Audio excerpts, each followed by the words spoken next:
Hey there, Mount Calvary United Methodist Church. Pastor Jim here.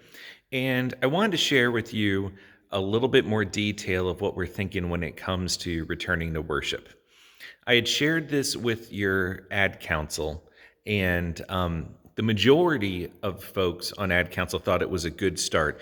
Not everybody liked some of the mitigation things that we were talking about, and I totally understand because we are all really tired of the words social distancing and masks and things like that. With that being said, for a number of reasons, it's going to be important for us to maintain some of these mitigation efforts, even when we return to worship together here in the building. Part of that is for our safety. The main reason is for our safety, but there are also other reasons, even things like insurance, that we need to be thinking about too. But with that said, I wanted to talk to you about what services are going to look like on Sunday, May 31st, assuming we can pull all this together. So the first service is supposed to be 8:30 in the morning, and it's traditional, and it's here in the sanctuary. And I just noticed that, at least on my phone, it looks like there's a beam of light shining down right on my head. I don't know if that makes me angelic or just extra bald. Not sure which. But anyways, I wanted to share with you about what service is going to be like in the sanctuary. So first things first, I'm going to see if I can flip this and still record. Looks like I can. Cool. Please ignore all the garbage behind the pulpit. That is what every pastor's pulpit looks like. So here in the sanctuary, we obviously have three really large sections. 1, 2, 3. And each of these sections, we can do some really effective social distancing. But one of the things that is going to be part of our reopening plan is trying to stick with the plans that were laid out for the yellow phase by the Department of Health. And that includes a maximum of 25 people in one space. I'll flip back here for a second. Now, my hope had been that we could actually fit 25 people in each section of our sanctuary. And honestly, it wasn't going to work with 6 feet apart anyways, but we could still fit more than 25 total in the sanctuary, theoretically. However, the word that I got back is the limitations are to 25 people in a room. So that kind of slows things down a little bit. So again, first service is going to be in the sanctuary at 8:30 in the morning. It's going to be traditional, and we're going to have 25 people here, including myself and Barb. We're going to have a couple of seats set aside for folks who might just walk in looking for worship. And to be totally honest with you, and I probably shouldn't say this publicly, but if extra people walk in, I'm not going to say, oh, we've hit our number limit here. But it's going to be really important for us to try and maintain the numbers and the social distancing as best as we can for health concerns, and just for trying to really recognize that we're in this together. And so we could really easily put 25 people distanced properly into the sanctuary for a service. Service is going to last about 45 minutes. And then afterwards, we are going to have a service at 10 a.m. in the fellowship hall. So here in the fellowship hall, we're going to have our second service. It's going to be a 10 a.m. traditional service. At first, it's not going to have all the bells and whistles that our typical 8:30 service would have, our typical worship service would have, just because we still need to get some cable run to improve the internet reception here in the fellowship hall so we can run some of our programs that we use for worship. So I heard back in the day that people didn't use computers and screens and things for worship, and I think that we're going to be able to pull this off.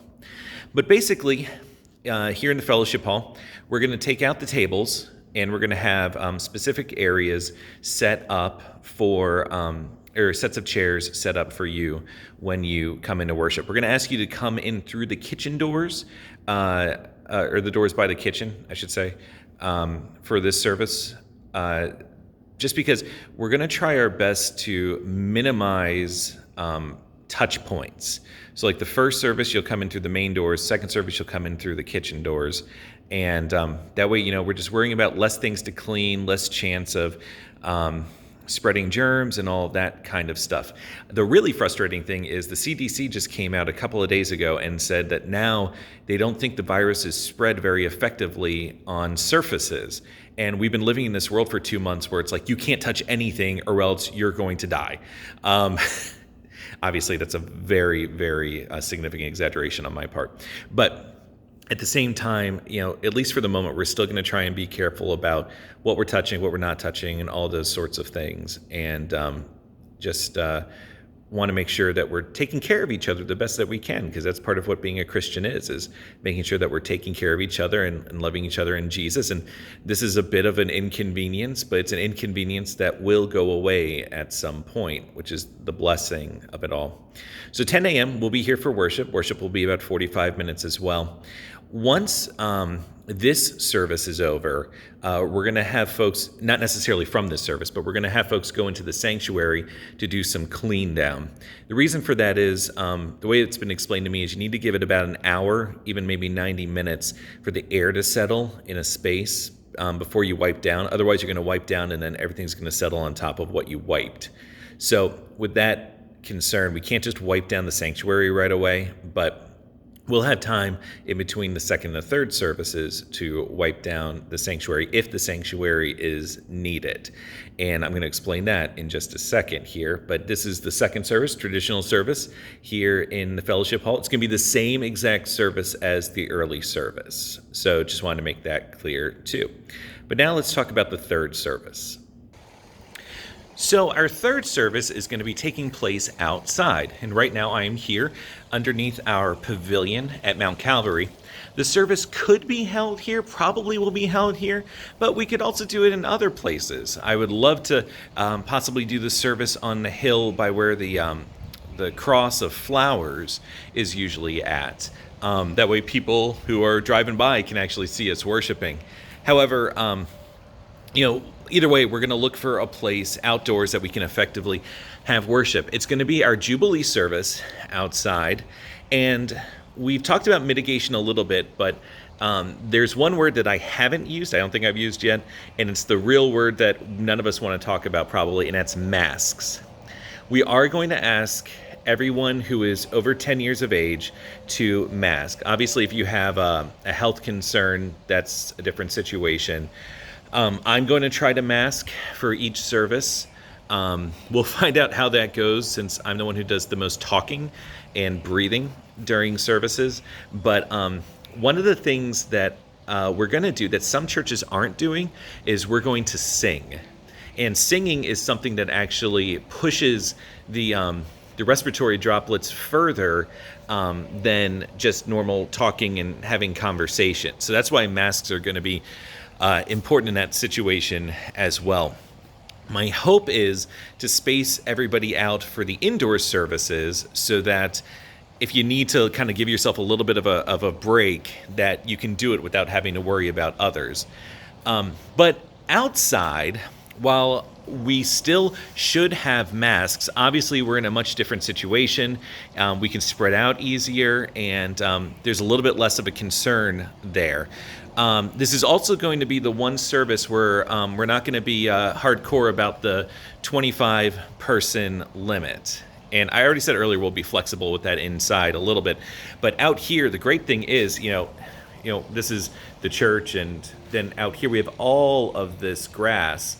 And we can just bring lawn chairs, and we can spread ourselves out, and we can just have a really, really nice time worshiping, and a little bit more flexibility, a little bit more relaxation when it comes to the mitigation factors. If the weather is not conducive to an outdoor service, then we're going to move back inside to the sanctuary, which is why we're going to be trying to wipe down the sanctuary after the first service, or like an hour or so after the first service. So that's what the three services are going to look like. And I'm going to talk to you now about a couple of other little details. So we need to get into some of the details. And if you're wondering where I am now, I'm in my office. So you can see my kids' artwork behind me here and over here. Um, so some of the stuff that we don't want to talk about is obviously the social distancing and the masks. For the time being, it's just something that we're going to be doing. And like I said, I've run it by our ad council. The majority think it was a significant majority think it's a good start. And hopefully, as time goes on, we'll be able to relax these things, especially when we go into the green phase. But we're just going to have to kind of play it out and be flexible and prayerful as we go. A couple of other things just to be thinking about as we come back to worship together. If you have had symptoms 7 days before worship, we would really appreciate you continuing to worship with us online for that week, as opposed to coming in and taking a chance. That's obviously something that we all are considering when we go out to different places. If you're the one who's been going out. When you come into the church, we're hoping to have greeters with hand sanitizer, so we can, start ourselves off with that.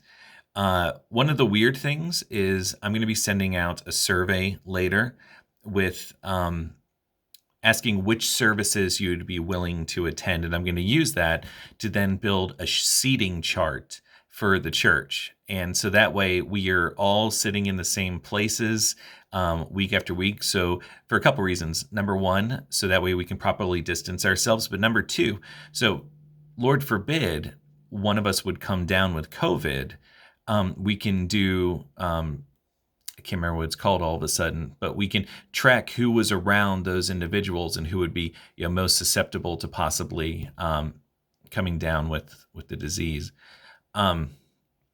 We're going to have other areas of hand sanitizer out there in the sanctuary for you all too. We're not going to have pass the offering. Whoops, covered up with my thumb. We're not going to pass the offering plates. We're going to have things back in the sanctuary. I'm trying to read a list now while I'm talking to you all. We're going to have the plates back in the sanctuary, in the fellowship hall, and somewhere outside. Let's see what else we got here. Each service is going to be ended with me dismissing you group by group or section by section again, so we can maintain proper social distancing. And if you, we're going to try and make this the best that we can. And so I just want to say, it sounds like there's a lot of hoopla that we have to go through just to get together for worship. But key things to remember. Number one, we're going to be in worship. Number two, we're going to have prayer, we're going to have singing, we're going to have scripture, we're going to have the word. Number three, let's remember that for the disciples in the early church, they were facing some really big challenges where they had to practically sneak into worship, and actually literally had to sneak into places for worship after Jesus's resurrection and ascension into heaven because of how dangerous it was for them to be worshiping. So, what we're going through right now is certainly a pain, and it's not the way that I want to do church, that's for sure. But at the same time, there are times in history where we as Christians have to stand up and say, we believe, we're going to push forward in faith, and we're still going to come together for worship, no matter what it is that we're facing, no matter the struggle that it is that we are facing. And I think that we're going to do some awesome and great things together in worship as we begin to come back together on May the 31st. There's lots of other little things that we could talk about, but I think that those are the big ones overall that we've covered here today. So I know this was a long video, but I hope this was helpful in understanding a little bit more about worship and what worship is going to look like as we come back together on May the 31st. So thank you all, and remember that God loves you, and there's nothing you can do about it. Bye.